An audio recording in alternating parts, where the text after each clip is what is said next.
quick bluegrass lick breakdown in the key of C. Before I throw the tab up here, I'm going to teach you something, all right? Something you can take away to where you can discover bluegrass runs and stuff on your own while you're practicing instead of relying on tabs all the time, okay? So I talk about all the time in my tutorials that the way that I picture bluegrass music is it's a lot of half steps. These half steps are going to unlock a lot of blue notes. Now, what the heck is a half step? I'm really not big on throwing out confusing lingo on this channel. I think that's where a lot of bluegrass creators fall short on because it's difficult to understand. We don't know all this. A half step in this context is just moving from one fret up to the very next fret, okay?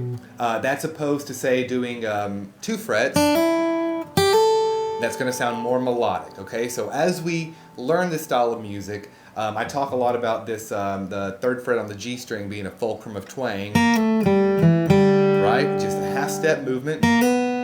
That gives us a whole lot of bluegrass real estate, okay? So as I throw this tab up, look at where these notes go from like one to the next. Like, for example, this is the G run, all right? And that bluesy sounding sequence, that comes from that half step right there, okay? So here is the lick.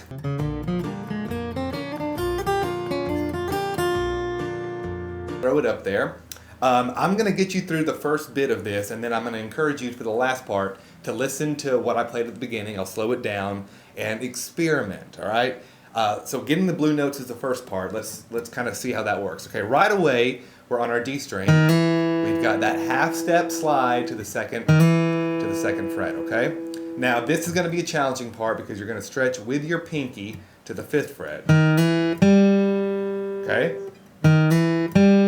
If you don't have pinky strength, like I don't have a whole lot of it, that's going to take some work, all right? From there, you're going, again, another little half step here. On the G string, you're going 2, 3, and then another stretch to 5. There's not a slide into that. That's the second part, okay? Try your best to be alternating your pick strokes, even if we're doing it slow. Which I don't know if I'm even doing. Okay? And this is, like, at least for me, the part that's challenging. So my instinction here is to sort of play right there using my index finger, but we have to get to the 3rd fret of the B string in the next part, okay? And to do that, you do have to do a little shift with your fingers. Let me show you what I'm talking about. So if we play everything up until this point, it'll sound like this. Okay? And then you sort of have to do a little, like your fingers, at least mine, instinctively wants to play that second fret on the B string. We don't want that. We want to play the 3rd fret.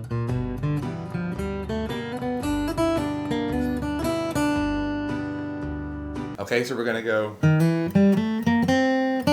Okay, and that takes a little bit of I say, like, well, mentally I think about it, it takes a little bit of a shift to get to that position. And then from there, with our middle and our ring fingers, we've got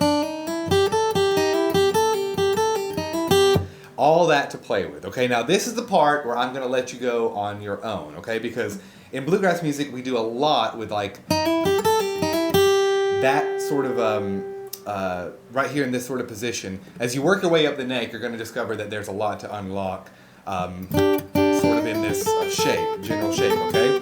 I encourage you to play around with that. Play this lick. It's right there for the taking.